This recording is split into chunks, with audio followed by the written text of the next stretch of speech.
এ ভাই না কাম কত দূর হইলো? তা কিন্তু হয় না, ওই যে ফাঁকা রয়েছে জায়গাটা তো মিলাই দেবো। হ্যাঁ, এই পাটটা লাগালে হয়ে যায় নাকি? মোটামুটি টাকিন শেষ হয়ে যায় না? কাটা হয়েছে, মাল্লা কাটা হয়েছে। আসসালামু আলাইকুম। ওয়ালাইকুম আসসালাম। ভাই এই জিনিসটা আসলে কিসের জন্য হইতেছে আর কি?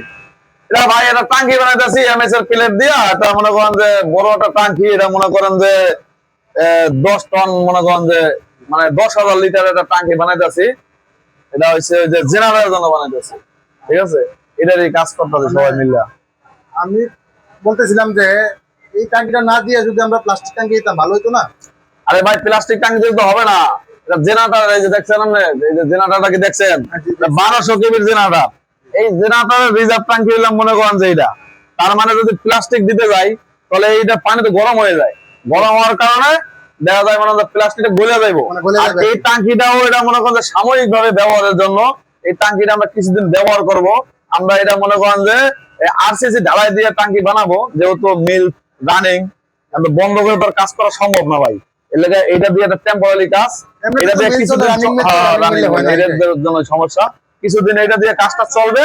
আর সাথে সাথে ওই যে মনে করেন যে আরসিসি ঢালাই দিয়ে বানাবো, তারপর এটা আবার বাতিল হয়ে যাবো, এটা আবার অন্য জায়গা নিয়ে কাজে লাগাই দেবো, বুঝছেন? এই আর কি। আর লাইনটা কি এই যে লাইনটা, এই লাইনটাকে এই যে লাইন আছে এটার মধ্যে লাগাই দেবো। আগে টাঙ্কির কাজ শেষ করি, এখন কাজ আছে অনেক।